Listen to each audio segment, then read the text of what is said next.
বিসমিল্লাহির রহমানির রহিম।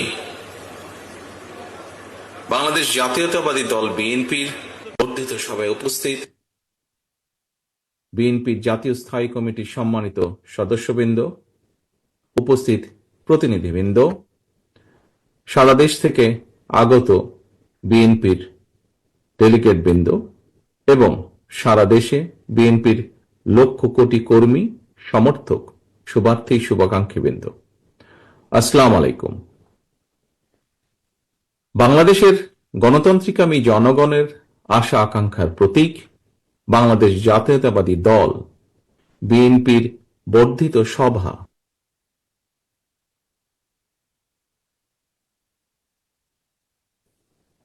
বিএনপির সর্বশেষ বর্ধিত সভা অনুষ্ঠিত হয়েছিল 2018 সালের 4 ফেব্রুয়ারি। সেই অনুষ্ঠানে প্রধান অতিথি ছিলেন mother of democracy Begum Khaleda Zia.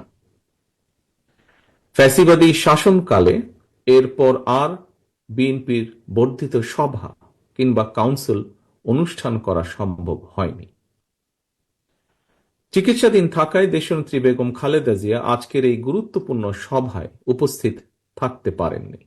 তবে তিনি এই সভার সাফল্য কামনা করেছেন।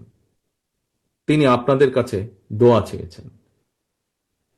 প্রিয় সহকর্মীবৃন্দ, দেশনেত্রীর শারীরিক সুস্থতার জন্য আমরা আল্লাহর দরবারে দোয়া কামনা করছি। এই মানুষটির সম্মোহনী ব্যক্তিত্ব আর সুদক্ষ নেতৃত্বে বিএনপিকে পৌঁছে দিয়েছিল সারা দেশের প্রতিটি গ্রামে, প্রতিটি ঘরে। আজকের এই বর্ধিত সভার শুরুতেই আমি বিএনপির প্রতিষ্ঠাতা, স্বাধীনতার ঘোষক শহীদ রাষ্ট্রপতি জিয়াউর রহমানকে শ্রদ্ধার সাথে স্মরণ করতে চাই। তিনি একদলীয় অভিশপ্ত বাকশালের অন্ধকারচ্ছন্ন বাংলাদেশে জ্বালিয়েছিলেন গণতন্ত্রের আলো।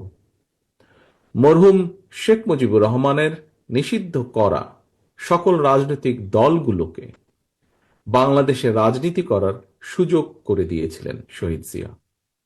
জনগণের ভালোবাসায় ধন্য বিএনপির হাতে গণতন্ত্রের ঝান্ডা তুলে দিয়েছিলেন। প্রিয় সহকর্মীবৃন্দ, বিএনপির জন্ম থেকে আজ পর্যন্ত গণতন্ত্র প্রতিষ্ঠা এবং স্বৈরাচার বিরোধী ধারাবাহিক আন্দোলনে যারা শহীদ হয়েছেন, আহত হয়েছেন, স্বজন হারিয়েছেন, যেসব পরিবার নিদারুণ দুঃখ কষ্টের মুখোমুখি হয়েছেন, যাদের ঘাম, শ্রম, মেধায় বিএনপি আজ আপামর জনগণের কাছে দেশের সবচেয়ে বিশ্বস্ত রাজনৈতিক প্রতিষ্ঠানে পরিণত হয়েছে, আজকের এই বর্ধিত সভার শুরুতেই আমি তাদের প্রত্যেকের অবদানকে কৃতজ্ঞতার সঙ্গে স্মরণ করতে চাই। প্রিয় সহকর্মীবৃন্দ, সর্বোপরি 1971 সালের মহান মুক্তিযুদ্ধের লাখো শহীদ, দেশে গণতন্ত্র ও মানবাধিকার প্রতিষ্ঠার দীর্ঘ ধারাবাহিক সংগ্রামে যারা শহীদ হয়েছেন, 2024 সালের জুলাই আগস্টে তাবেদার অপশক্তির বিরুদ্ধে দলমত নির্বিশেষে স্বাধীনতা রক্ষার যুদ্ধের সাহসী বীর আবু সাইদ, ওয়াসিম, মুগ্ধ, রিয়া গোপ, আব্দুল আহাদ সহ বিএনপির 5 শতাধিক হাজারো শহীদ এবং আহত মুক্তিযোদ্ধাদের গভীর শ্রদ্ধার সঙ্গে স্মরণ করতে চাই। প্রিয় নেতৃবৃন্দ, হাজারো শহীদের আত্মত্যাগের মধ্য দিয়ে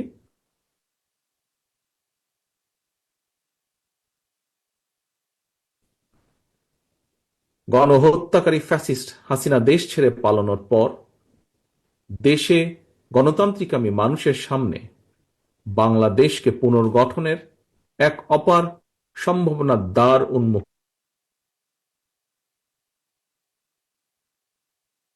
করার জন্য এরই মধ্যে যন্ত্র শুরু হয়েছে। সুকৌশলে রক্ত পিচ্ছিল রাজপথে গড়ে ওঠা জাতীয় ঐক্য এবং জাতীয় নির্বাচনের পরিবেশ বিনষ্টের অপচেষ্টা চলছে। জাতীয় ঐক্য এবং জাতীয় নির্বাচনের পরিবেশ বিনষ্টের চক্রান্তের বিরুদ্ধে আমি আজ দেশের কৃষক, শ্রমিক জনতা, আলেম ওলেমা, পীর মাশায়েখ তথা সকল শ্রেণী পেশার মানুষকে আপনারা আজ এখানে যারা উপস্থিত হয়েছেন আপনাদের প্রত্যেকের মাধ্যমে তাদেরকে সতর্ক থাকার আহ্বান এবং অনুরোধ জানাই। যারা বাংলাদেশকে তাবেদার রাষ্ট্র বানিয়ে রাখতে চেয়েছিল তাদের ষড়যন্ত্র কিন্তু এখনো থেমে নেই। সংস্কার কিংবা স্থানীয় নির্বাচন এসব ইস্যু নিয়ে জনগণের সামনে এক ধরনের ধূম্র জাল সৃষ্টি করা হচ্ছে। রাষ্ট্র এবং রাজনীতিতে সংস্কার একটি ধারাবাহিক